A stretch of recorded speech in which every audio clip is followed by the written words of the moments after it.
हाँ, हम कर रहे हैं डे 3 ऑफ लिटरेरी टर्म और लिखा है क्या कि 19th सेंचुरी अमेरिकन मूवमेंट और क्या मूवमेंट की ट्रांसेंडेंटलिज्म और transcendentalism was not concern with self reliance, supremacy of insight, going back to nature और क्रूड मटेरियलिज्म। तो यहाँ पे आप देखिए कि ये जो क्वेश्चन है ट्रांसेंडेंटलिज्म से मतलब इन चारों ऑप्शन में से क्या ऐसी चीज़ है जो इससे वो नहीं है, रिलेट नहीं करती है ना, कंसर्न नहीं करती। तो ये मूवमेंट रहा एक अमेरिकन मूवमेंट और ट्रांसेंडेंटलिज्म का मतलब होता है अतीमवाद। अतीमवाद इसका मतलब ये है कि भाई सोचने समझने का और इमेजिन करने का एक इस तरह का वे जहाँ पर जितनी हमारी सेंसरीज सेंस कर सकती हैं उससे भी परे चले जाना, ट्रांस हो जाना, उन सेंसरीज से भी परे चले जाना। तो आपको वर्ड मिलेगा ट्रांसेंडेंट, है ना, ट्रांसेंडेंटलिज्म ये यहाँ पर है। तो ये है, तो यहाँ self reliance, supremacy of inside और गोइंग बैक टू नेचर, और ये तो तीन चीज़ें होती हैं, पर कौन सा नहीं होता, तो क्रूड मटेरियल इसमें नहीं होता। और इस तरह का ये राइटिंग में आया।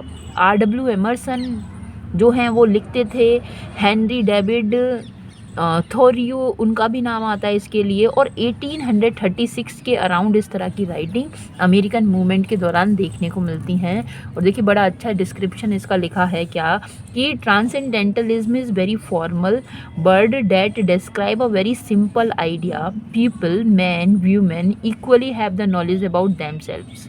तो ट्रांसेंडेंटलिज्म क्या है, ये बड़ा ही एक फॉर्मल सा वर्ड है किसके लिए, जो डिस्क्राइब करता है एक वेरी सिंपल आइडिया, एक सिंपल से आइडिया को, पीपल को, मैन को, वीमेन को, और इक्वली समान रूप से हैव नॉलेज अबाउट देमसेल्फ, जिसको अपने आप की क्या है, नॉलेज है, ज्ञान है, एंड द वर्ल्ड और वर्ल्ड अराउंड देम, उसके आसपास का जो संसार है उसकी, डेट ट्रांसेंडेंट्स, और इसका मतलब गोज बियॉन्ड, जो चले जाता है, what they can see, hear, taste, touch और फील, जो भी कुछ वो देखते हैं, टेस्ट करते हैं, फील करते हैं, टच करते हैं, ये जो एक्सपीरियंस उनकी सेंसेस जो गेन करती है, इसके बियॉन्ड चला जाता है। Crude materialism was not concern with 19th century American movement transcendentalism. तो ये क्रूड मूवमेंट नहीं भाई, क्रूड मटीरियलिज्म नहीं, तो ये आंसर है। नेक्स्ट है नेचुरलिज्म इज़ द आइडिया और बिलीफ दैट। तो नेचुरलिज्म जो था, क्या idea, belief that only nature laws and forces operate in the world, only spiritual laws and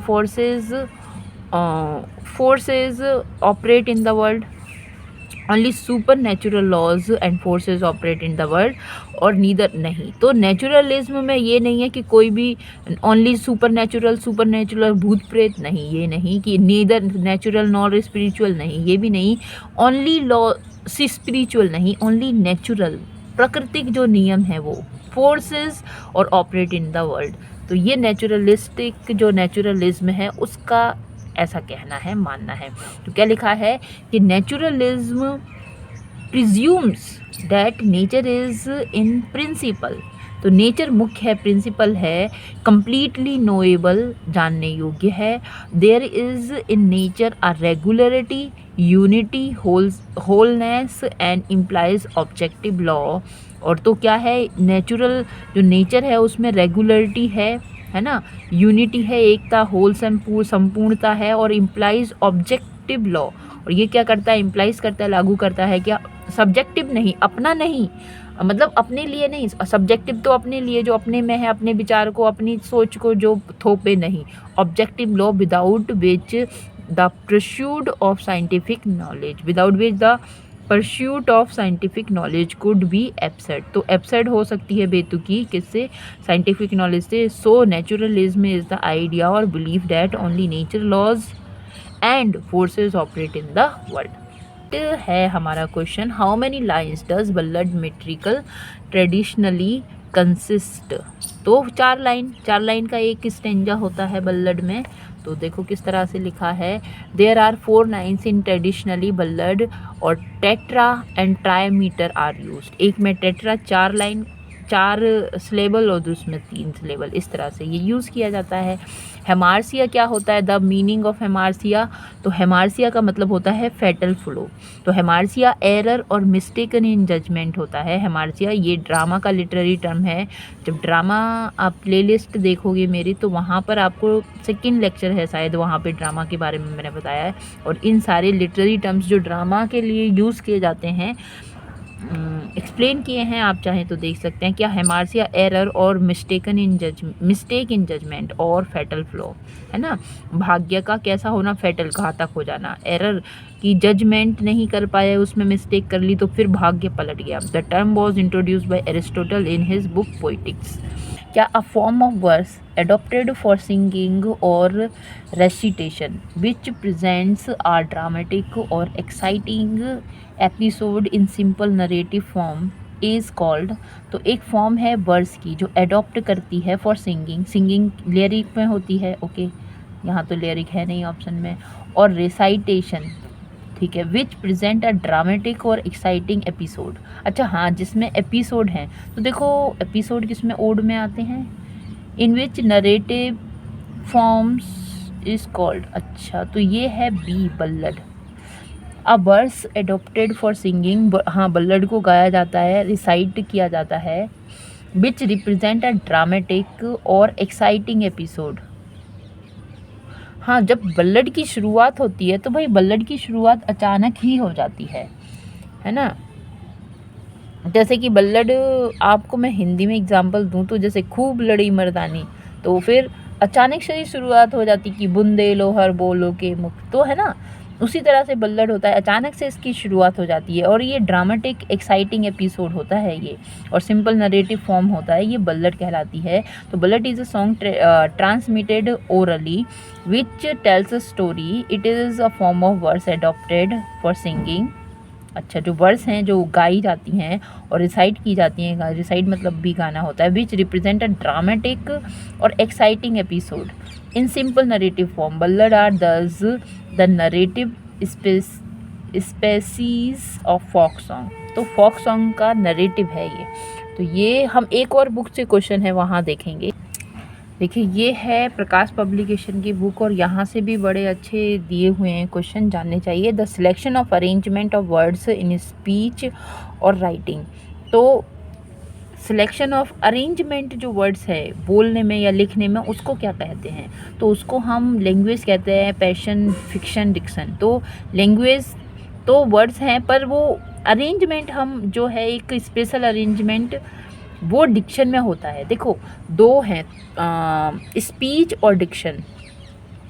Aristotle ने 6 मुख्य एलिमेंट बताए हैं ड्रामा के। वो क्या है कि plot character diction, thought, spectacle, song. Plot, character, diction, thought, spectacle और सॉन्ग। तो यहाँ पे जो थॉट है और डिक्शन है, देखो डिक्शन ये है कि भाई किस तरह से बोलना है, शब्दों का अरेंजमेंट डिक्शन कहलाता है। तो ये हमें ड्रामा का है ये पार्ट, और यहाँ पे हमें देखने को मिलता है। एरिस्टोटल ने मुख्य 6 पॉइंट बताए हैं, उसमें से है फोर्सफुल वर्बल अटैक और क्रिटिसिज्म। तो वो क्या होता है, उसे हम कहते हैं डायट्राइब। तो डायट्राइब का मतलब कठोर समालोचना होता है। फोर्सफुल वर्बल अटैक जो होता है फोर्सफुल, तो कुछ अपशब्द और भद्दा करना, तो इसे कहना, तो डायट्राइब कहेंगे।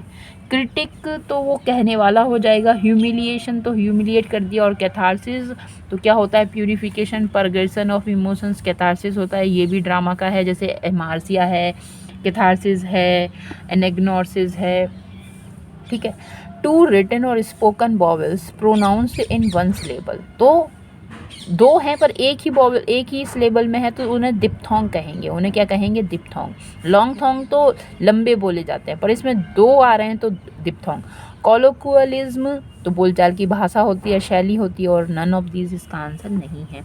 नेक्स्ट है अ सॉन्ग और हाइम ऑफ मॉर्निंग कंपोज्ड और performed as a memorial of dead person. ये क्वेश्चन पूछा जाता है कि भाई बताइए कि मैं एलेजी और डर्ज में क्या अंतर है। देखो एलेजी शोक गीत है, डर्ज भी है, मगर जो एलिजी है वो उसकी याद में लिखी जाती है, पर जो डर्ज क्या है कि एक सॉन्ग है, हाइम है ना, सॉन्ग है, और वो क्या है, मॉर्निंग, जो दुख में लिखा जाता है, मॉर्निंग कंपोज्ड है और परफॉर्म्ड एज अ मेमोरियल याद में ऑफ अ पर्सन, और वो उसकी टॉम्ब पर भी लिखा होता है, उसकी कब्र पे डर्ज, है ना। एपिथेट, हाँ एपिटैफ, हाँ एपिटैफ, सॉरी, एपिथेट तो एडजेक्टिव हो जाएगा, एपिटैफ। अ कॉमिक वर्स और इर्रेगुलर मेजर, तो उसे डोगरल कहेंगे। भाई डोगरल जो है, आप देखिए मॉक इपिक है, ट्रेवेस्टी पोएम है, इनमें डोगरल का यूज़ किया जाता है, तो इसे डोगरल, ठीक है। मॉक एपिक, ट्रेवेस्टी पोएम, इनमें डोगरल का यूज़ किया जाता है। और ये हमने बर्लेस्क्यू जब पढ़े हैं तब डोगरल की बात की है, और आप प्लेलिस्ट देखिए, वहाँ आपको मिल जाएगा कि बर्लेस्क्यू क्या होते हैं। कॉमेडी, फार्स, ट्रेजेडी, तो देखो कॉमिक वर्स ट्रेजेडी में नहीं होगा, कॉमिक वर्स फार्स में तो होते हैं, पर उन वर्स का जो मीटर है इस तरह से, फार्स कॉमिक का, जैसे comedy of manner, comedy of humour, तो फार्स भी कॉमेडी का एक प्रकार है, कॉमेडी तो कॉमेडी है ही है ना, मगर ये जो उसको उस तरह की पोइम को डोगरल कहेंगे, उस तरह की पोइम को डोगरल कहेंगे। नेक्स्ट है a short descriptive poem of ruler और पास्टोरल लाइफ, तो लिख दिया है पास्टोरल्स, और मैंने पास्टोरल्स पढ़ाए भी हैं, पर जो पास्टोरल्स हैं उनको कहते क्या हैं, उनको इक्लॉग कहते हैं, इक्लॉग। और इक्लॉग क्या, जो इक्लॉग को हिंदी में इसका नाम है पल्ली गीत। और देखो इक्लॉग याद रख लीजिए, जो क्या है, पर्यावरण, इकोलॉजी, पर्यावरण के बारे में जो लॉग हैं, जो बातें हैं, है ना, वो इक्लॉग हो जाएंगी। हाँ, उसमें पास्टोरल सीन्स होते हैं, पेड़ पौधे हैं, और क्या है, नदियाँ, झरने हैं, उनकी डिस्क्रिप्शन है।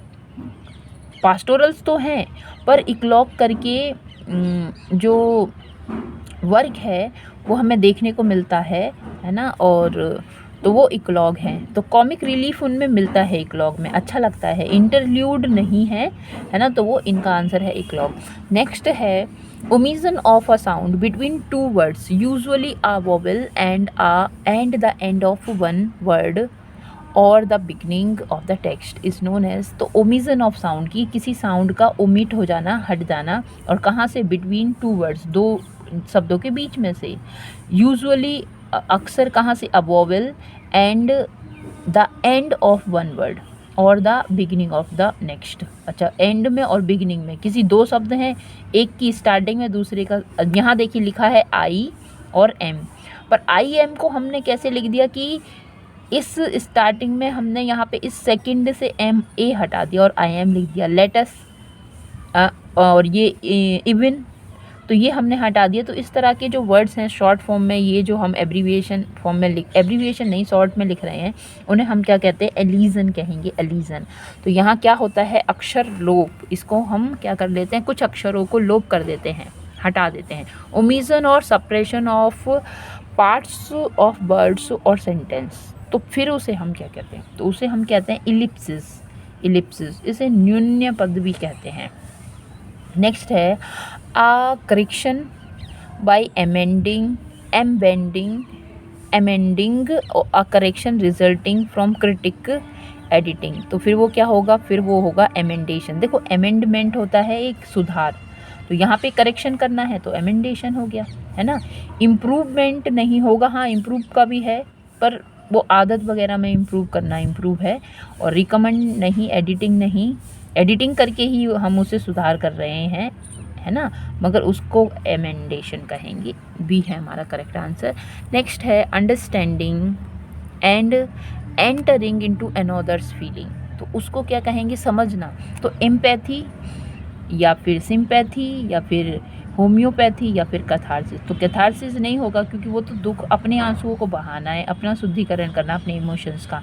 सिंपैथी सहानुभूति दिखाना, पर एम्पैथी उसी के जैसी फीलिंग खुद में ले आना, वो एम्पैथी होती है, ठीक है। होमोपैथी दो हो जाएंगी फिर तो होमो। A quotation at the beginning of some piece of writing, तो फिर वो क्या कहलाती है, तो स्टार्टिंग में कोई कोटेशन वगैरह है तो कोट्स कोटेशन होती हैं, उन्हें हम कोट्स कहते हैं, पर नहीं, यहाँ बिगिनिंग में जो होती है उसका अलग नाम होता है, एंड में जो होती है वो अलग नाम होता है। प्रोलोग और एपिलोग, है ना। किसी ड्रामा प्ले से स्टार्ट होने से पहले उसके बारे में बताया जाता है प्रोलोग, और स्टार्टिंग में और बारे में बताया जाता है प्रोलोग, और एंड में बताया जाता है एपिलोग। मगर ये क्या है, एपिग्राफ हैं, ये शुक्तियाँ हैं, इनको हम शुक्तियाँ कहेंगे। तो यहाँ आज के लिए इतना ही, और इस सीरीज़ को कंटिन्यू रखेंगे।